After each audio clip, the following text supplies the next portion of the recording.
नमस्कार साथियों। एक बार फिर स्वागत आपका मेरे यूट्यूब चैनल आकांक्षा डिजाइन में। इस बेहद खास में बात करते हैं करंट अफेयर्स की और साथ ही साथ करते हैं उनका एनालिसिस अर्थात विश्लेषण।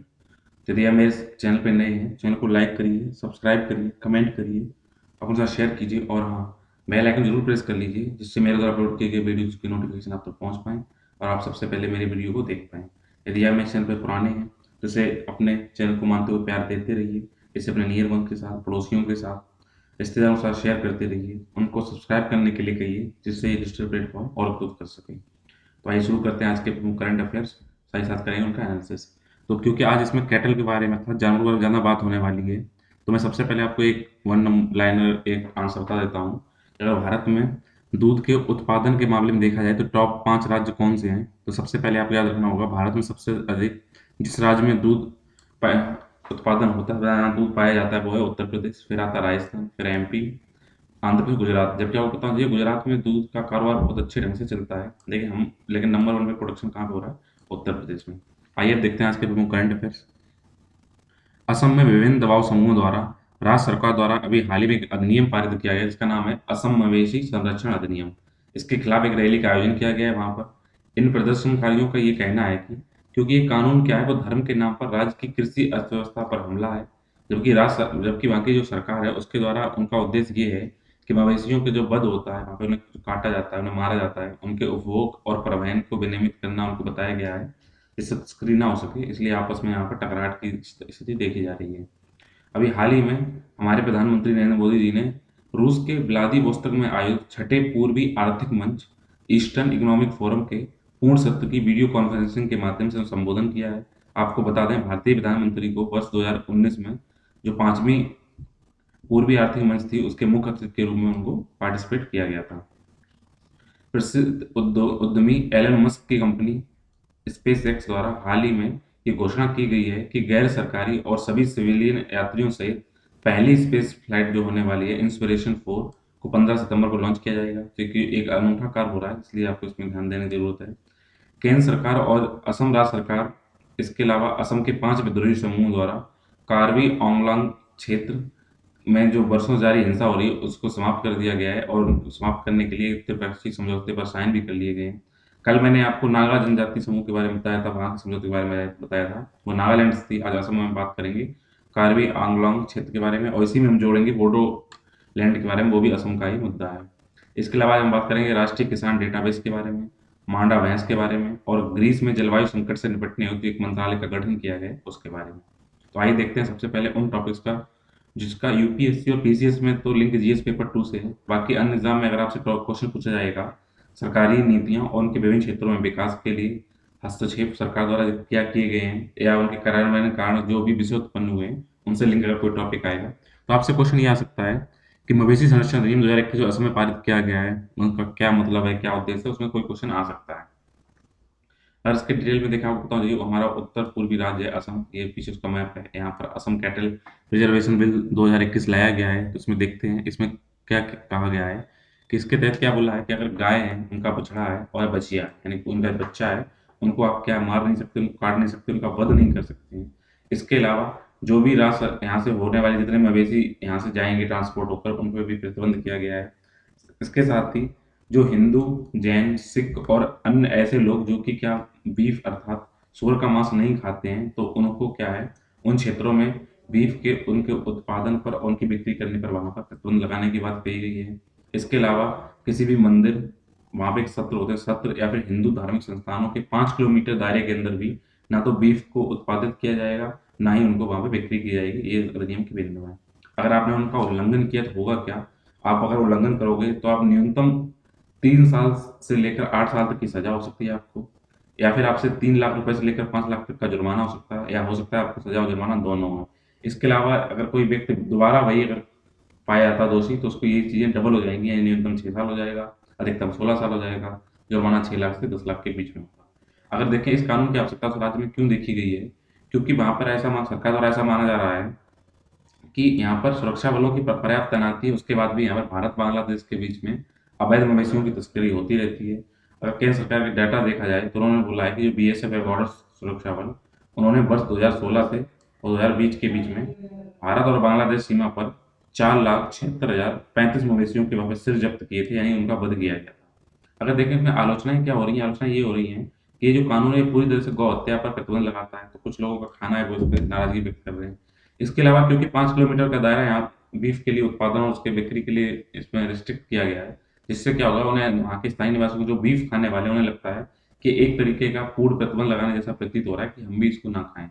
इसके अलावा इसमें कानून में ये भी बात बोली गई है कि इसमें निरीक्षण करने, तलाशी और हिरासत में लेने के अधिकार जिन लोगों को हैं वो हैं पशु चिकित्सा अधिकारी, पुलिस अधिकारी जो उप निरीक्षक या उसके ऊपर पद पे तैनात हैं। तो इससे क्या होगा कि हो सकता है इसमें राज्य सरकार द्वारा अधिकृत किसी व्यक्ति को ये शक्तियाँ प्रदान करी गई हैं कि वो किसी का निरीक्षण कर सकते हैं, तलाशी ले सकते हैं, हिरासत में ले सकते हैं। तो इससे क्या होगा लोग अपने जो उनको अधिकार मिलेंगे उसका दुरुपयोग करने की संभावना व्यक्त की जा रही है।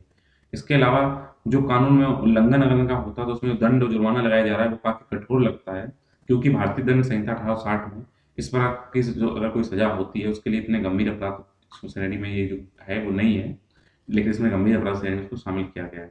अगर बैकवर्ड इसको पृष्ठभूमि में आप देखें बैकग्राउंड क्या है, तो क्योंकि ये असम से बांग्लादेश में तस्करी का मुद्दा है, तो आपको बता दें असम है वो 263 किलोमीटर की सीमा बांग्लादेश के साथ साझा करती है, जिसमें से 143.9 किलोमीटर सीमा स्थलीय है, बाकी 119 किलोमीटर नदी सीमा है। तो आपको देखिए जिस तरह यहाँ पे आप देखिए ये है असम और इधर है बांग्लादेश। तो आपको पता होना चाहिए असम से बहती है ब्रह्मपुत्र नदी। तो ये जो हिस्सा यहाँ पर देखिए ये वाला हिस्सा ये इसको यहाँ पे टच कर रहा है और एक हिस्सा यहाँ पे टच कर रहा है। उसके अलावा जो ये इलाका इतना है ये मेघालय से यहाँ टच कर रहा है, तो ये दो हिस्सों से यहाँ पे असम में बांग्लादेश की तरफ तस्करी हो जाती है, ये बात उसमें कही गई है। इसके अलावा आपको पता होगा ये मेघालय की है, त्रिपुरा है, यहाँ से भी तस्करी होती है, मिजोरम है, यहाँ से भी तस्करी होती है। तो ये काफ़ी संवेदनशील मुद्दा और यहाँ पे सीमाएं वो इतनी स्पष्ट होने के बावजूद क्या है वहाँ पे इतनी निगरानी नहीं हो पाती है कि आपस में मिले जुले लोग हैं, तो यहाँ तस्करी होना आम बात है, इसलिए इस पर बात कही गई है। आइए बात करते हैं ईस्टर्न इकोनॉमिक फोरम के बारे में। अगर ये इससे क्वेश्चन आएंगे और महत्वपूर्ण अंतर्राष्ट्रीय संस्थाएं तो उनकी संरचना क्या है, उनका उद्देश्य क्या है, तब ये यहाँ से क्वेश्चन बन सकता है। यह पूछा जाएगा अभी हाल ही में पूर्वी आर्थिक मंच की कहाँ पर कॉन्फ्रेंस की गई है, कहाँ का इसका कार्यालय है, तो इस टाइप के आपसे क्वेश्चन आते हैं। तो आपको बता दें ईस्टर्न इकोनॉमिक फोरम है, इसकी स्थापना रूस के जो वर्तमान राष्ट्रपति हैं व्लादिमीर पुतिन के निर्णय द्वारा 2015 में की गई थी। इसका मुख्य उद्देश्य क्या था, जो रूस के सुदूर पूर्वी क्षेत्र हैं उनके आर्थिक विकास करना और इसके अलावा साथ साथ वहाँ पर एशियाई और प्रशांत क्षेत्र को जितने उनको अंतर्राष्ट्रीय सहयोग का विस्तार करना था। इस फोरम में प्रत्येक वर्ष रूस का एक शहर है व्लादिवोस्तोक, उसमें इसको आयोजित किया जाता है। तो अगर आप मैप को देखेंगे ये भारत है, ये है रसिया, तो रसिया का सुदूर पूर्वी क्षेत्र ये एक जगह है, ये है व्लादिवोस्तोक शहर, यहाँ पर इसको आयोजित किया जाता है। तो व्लादिवोस्तोक को इन्होंने क्यों चुना है, क्योंकि यहाँ पर दो महासागर एक तरफ कहाँ पे आप देखिए प्रशांत और आर्टिक, ऊपर है आर्टिक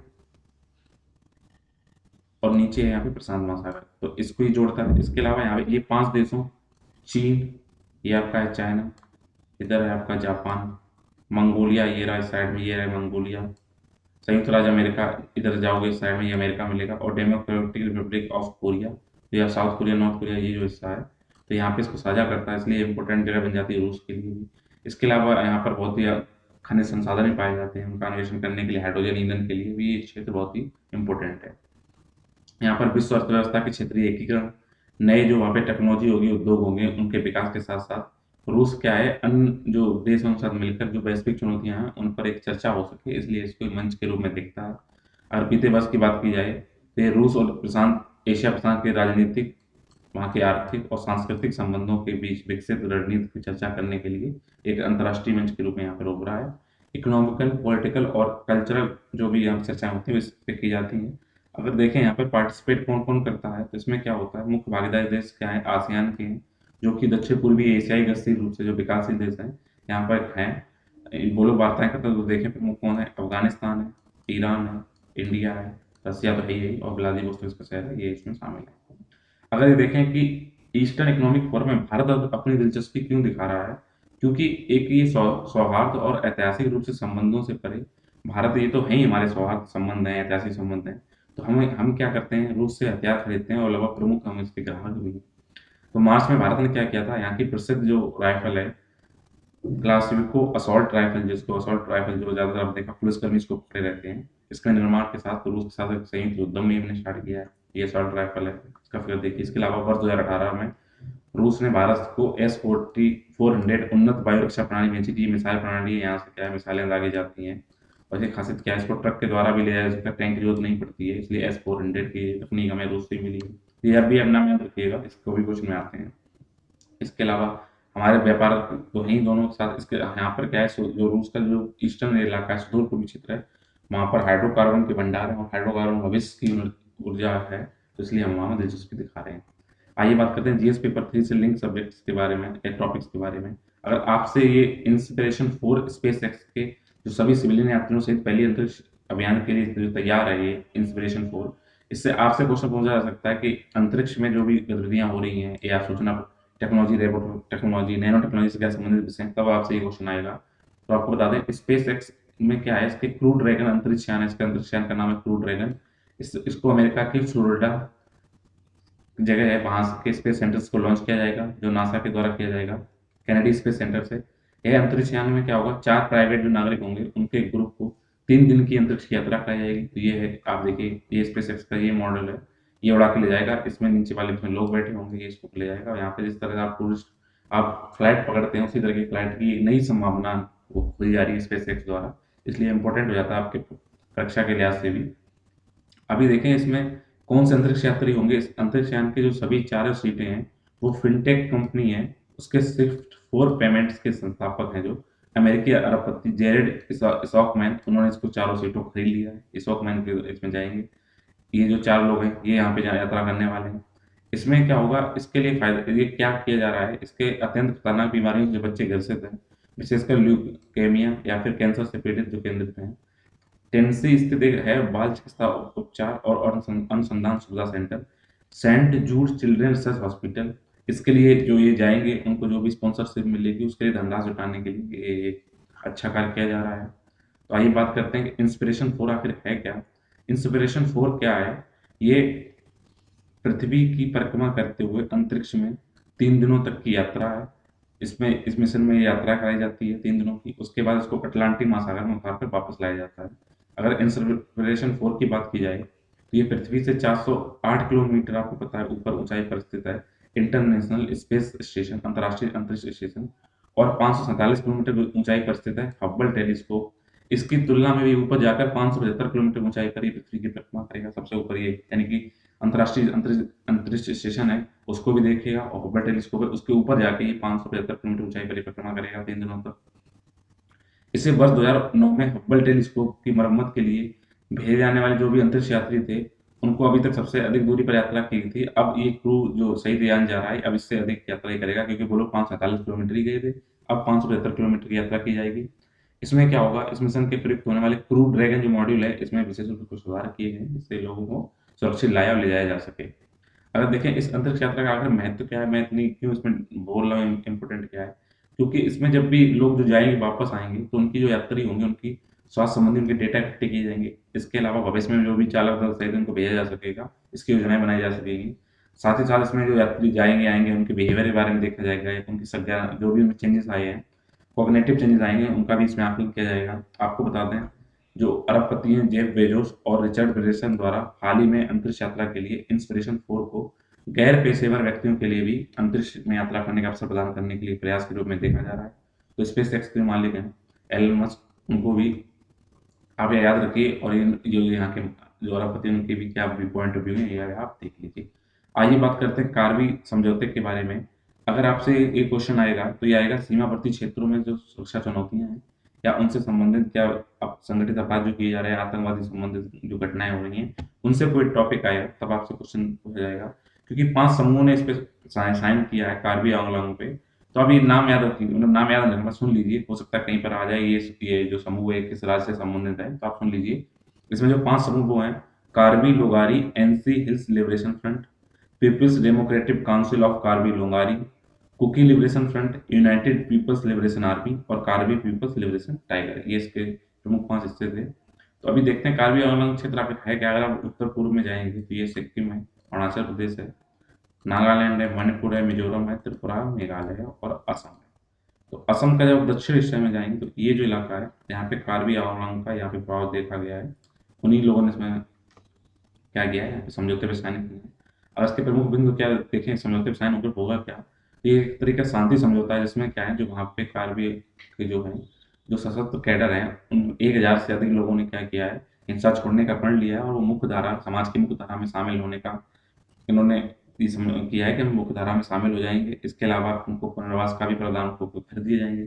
साथ ही साथ इस क्षेत्र में विशिष्ट परियोजनाएं शुरू की जाएंगी और असम सरकार द्वारा अगले 5 वर्षों में 1000 करोड़ रुपए का विशेष विकास पैकेज यहाँ उपलब्ध कराया जाएगा। इसके अलावा जो कार्बी आंगलांग स्वायत्त क्षेत्र परिषद है, उस क्षेत्र से बाहर रहने वाले भी जितने कार्बी समुदाय हैं उन पर भी ध्यान केंद्रित किया जाएगा और एक कार्बी कल्याण परिषद की स्थापना की जाएगी। इसके अलावा कार्बी आंगलांग स्वायत्त जो परिषद है के संसाधनों की पूर्ति करने के लिए राज्य की जो संचित निधि है उसको भी बढ़ाया जाएगा। समग्र रूप से अगर इसकी बात की जाए तो ये वर्तमान जो समझौता है, ये कार्बी आंगलांग स्वायत्त परिषद को अधिक विधायी, कार्यकारी, प्रशासनिक और वित्तीय शक्तियां देने का प्रस्ताव इसमें किया गया है। तो आपको बताते हैं, जो स्वायत्त क्षेत्र होते हैं उसके अंदर क्या होता है, अपना अपने रूल होते हैं, वो अपने रूल बना, हम भारत का संविधान भी वहाँ पर लागू होता है, लेकिन वो सेकेंडरी होता है। प्राइमरी क्या होता है, वहाँ के लोगों के अपने लोकल जो रूल हैं उनको किया जाता है। ये भारत जो संविधान की अनुसूची 6 है उसके अंतर्गत AMT में यानी असम, मेघालय, त्रिपुरा, मिजोरम जो 4 राज्य हैं वहाँ पर स्वायत्त क्षेत्र इसमें प्रावधान किया गया है। तो इसके द्वारा ये अपनी मानी एक तरीके का इनका अपना छोटा सा अपना खुद का राज्य टाइप का मतलब क्षेत्र होता है। इसमें क्या सुनिश्चित होगा, जो कार्बी आंगलांग जो स्वायत्त परिषद है उसको अधिक स्वायत्तता प्रदान की जाएगी। यहाँ के लोगों की अपनी पहचान, भाषा, संस्कृति का संरक्षण मिलेगा। इसके अलावा जो क्षेत्रीय और प्रशासनिक अखंडता जो प्रभावित हो रही थी उसको बिना प्रभावित किए हुए 1% क्षेत्र का केंद्र को यहाँ पे विकास किया जाएगा। आइए अगर बात करते हैं कार्बी समुदाय के बारे में, तो कार्बी समुदाय क्या है, असम का एक प्रमुख जातीय समुदाय है जो कि कई गुटों में बटा हुआ है, कई हिस्सों में बटा हुआ है। 1980 के दशक के बाद से यहाँ पर जाति हिंसा, हत्याएं, अपहरण, वसूली आदि से ये क्षेत्र ग्रसित है। ये समुदाय, ये इनकी पहनावा आप देख लीजिए। मूल रूप से ये समुदाय क्या होता है, कार्बी आंगलांग और दीमा हसाओ जो पूर्वोत्तर उत्तरी कछार क्षेत्र है, वहाँ के पहाड़ी जिलों में ये पाए जाते हैं और ये पूर्वोत्तर भारत के आदिवासी समूह में से एक है। ये कार्बी आंगलांग, कार्बी जो आंगलांग है। कार्बी आंगलांग स्वायत्त परिषद भारतीय संविधान की 6ठी अनुसूची के तहत संरक्षित क्षेत्र और एक स्वायत्त जिला है, खुद का मालिक है। इसी तरह इसी में देखें, असम में एक और समझौता हुआ है, वो है बोडो समझौता। तो ये भी कल, इसको आप देखिए, कार्बी समझौता, बोडो समझौता असम राज्य से संबंधित है। तो बोडो समझौता ये भी एक ऐतिहासिक समझौता था। इस पे क्या हुआ था, इसमें साइन करने के 1 साल बाद 5 अलग अलग जो कार्बी समूह के पूर्व उग्रवादियों ने भी यहाँ पे हथियार डाल दिए, तो इसके लिए बोडो समझौता मैन माना जा रहा है। तो बोडोलैंड जो क्षेत्र है ये भी एक स्वायत्त परिषद क्षेत्र है जिसमें एक निर्वाचित निकाय होती है, बोडोलैंड बोडोलैंड प्रादेशिक परिषद अर्थात बोडोलैंड रीजनल काउंसिल, इससे द्वारा प्रशासित होता है। और बोडोलैंड टेरिटरी की बात की जाए, इसके अंदर आप देखिए 4 जो क्षेत्र आते हैं वो हैं कोकराझार, चिरांग, बक्सा और उदलगुरी। इस समझौते के 2003 में साइन किए गए थे और फिर 2020 में इस समझौते पर विस्तार किया गया था। तो आप देखिए असम के साउथ में अगर आप चले जाएंगे तब यहाँ पे आएगा कार्बी क्षेत्र और इधर आएगा आपका बोडो क्षेत्र। आइए बात करते हैं राष्ट्रीय किसान डेटाबेस के बारे में, क्योंकि इससे क्या फायदा होगा, ये जो डेटाबेस तैयार किया जाएगा इसको किसानों को खेतों के बारे में अपनी भाषा में भी जानकारी मिल सकेगी और उनको डेटा का उपयोग करके इससे फायदा होगा। अगर इसकी बात की जाए तो यह है क्या, ये केंद्र सरकार द्वारा देश के 5 करोड़ जो किसान हैं उनका रिकॉर्ड इसमें सुरक्षित किया जाएगा। उसके साथ ही राष्ट्रीय किसान डेटाबेस इनका तैयार किया जाएगा और राज्य भूमि रिकॉर्ड रिकॉर्ड डेटाबेस से जोड़कर इसे दिसंबर तक 8 करोड़ किसानों में शामिल किए जाने की उम्मीद की गई है। ये डेटाबेस पीएम किसान जो चला जा रही है, जो उनकी योजना चलाई जा रही है, पीएम किसान, मृदा स्वास्थ्य कार्ड, बीमा योजना, पीएम फसल बीमा योजना, जो जो भी राष्ट्रीय योजनाएं हैं उनके आंकड़ों को भी इसमें शामिल करके उन पे यूज किया जाएगा और उनको जानकारी दी जाएगी। आइए बात करते हैं मांडा भैंस के बारे में। मांडा भैंस को आप याद रखिएगा, इसमें कुछ नहीं आ सकता है। मांडा भैंस किस राज्य का हिस्सा है तो आपको बता दें, ये नस्ल पूर्वी घाटों और उड़ीसा के कोरापुट क्षेत्र के पठार में पाया जाता है। अगर उड़ीसा आपको नाम दिखे तो वहाँ पे आप टिक करिएगा। तो हुआ क्या है, national bureau of animal genetic resources अर्थात NBAGR ने मांडा भैंस को भारत में पाई जाने वाली भैंसों की 19वीं अनूठी नस्ल की मान्यता दी है। ये मांडा भैंस इस तरीके दिखती है। इस मांडा नस्ल की भैंसों में इसकी खासियत क्या है कि जो भी परजीवी संक्रमण होता है इसके प्रति ये प्रतिरोधी, जल्दी संक्रामित होती नहीं है। अगर इसको कुछ जूं किल्ली वगैरह होती है उससे संक्रामित नहीं होती। इसके अलावा ये बीमारियों के प्रति कम संवेदनशील होती है और मामूली संसाधनों पर भी ये जीवित रह सकती है। आपको बता दें कि ये 1.5 से 2 वर्ष के बीच में अपना बच्चा देती, एक बार बच्चा देती है और साथ साथ इसकी उम्र 20 वर्ष होती है और ये पूरे दिन में लगभग 5 से 6 लीटर दूध देने में ही सक्षम होती है। ग्रीस में जलवायु संकट से निपटने हेतु एक मंत्रालय का गठन किया गया है। अगर आपसे क्वेश्चन आता है किस देश में जलवायु से निपटने के लिए एक मंत्रालय का गठन किया गया है, उसका आंसर होगा ग्रीस। तो ये ग्रीस ने जो मंत्रालय गठित किया है इसका निर्णय अभी तो लिया है, लेकिन हाल ही में व्यापक स्तर पर यहाँ पे फैली वनाग्नि के मद्देनजर और वहाँ पे जो भीषण जो जंगलों में आग लगी थी उससे क्या हुआ था, यहाँ पे ईविया जो आइलैंड है और दक्षिणी ग्रीस है, उसके 1000 वर्ग किलोमीटर लगभग 385 वर्ग मील से अधिक जंगल जलकर नष्ट हो गए हैं। इसलिए इन्होंने इसकी कमी महसूस की कि मंत्रालय बनाया जाए जिसको देखे। तो आपके क्वेश्चन है ईविया द्वीप कहाँ है, तो ईविया आइलैंड भी कहाँ है, ग्रीस के अंदर है। तो ये मंत्रालय होगा, ये अग्निशामन यानी जो अग्निशामक जो यानी जो आग वाग लगी वहां पर आपदा राहत और जलवायु परिवर्तन के कारण बढ़ते तापमान के अनुकूल नीतियों पर गौर करेगा। आपको बता दें, भारत में भी जलवायु संकट से निपटने के लिए अभी कोई नहीं है, बस हाँ हमने वन जलवायु परिवर्तन जो है ना, वन जलवायु और पर्यावरण मंत्रालय है, उसका गठन किया हुआ है। अगर आप देखें ग्रीस को कहाँ पे, अगर ग्रीस की कोई चर्चा में, तो उसको आप मैप में भी देख लीजिए। दक्षिणी अमेरिका और जो यूरोप क्षेत्र है, सॉरी दक्षिणी अफ्रीका, यूरोपियन कंट्री है, और साथ साथ में जो एशिया है, इसके अरेबियन कंट्री के उत्तर में लगा हुआ जो ये इलाका है, यहाँ पर इसी का सबसे दक्षिणी हिस्सा है ग्रीस, इसका ये है ग्रीस। तो आप ध्यान रखिए, ग्रीस इस जगह पे है, भूमध्य सागर के आसपास, ये आपको ध्यान में रखना है। ठीक है, इसी के साथ प्रमुख करंट अफेयर उनका एनालिसिस कंप्लीट होता है। उम्मीद है आपको ये समझ में आ रहे होंगे। फिर भी अगर आपको कोई दिक्कत है तो आप मुझे कमेंट करिए, और उस पर आपको क्या किया जाएगा, जो भी आपको दिक्कत होगी उसको दूर करने का प्रयास किया जाएगा। नहीं तो इंतजार करिए, मिलते हैं हमारे अगले यूट्यूब वीडियो में। तब तक के लिए जुड़े रहिए मेरे यूट्यूब चैनल आकांक्षा अध्याय में। Thank you.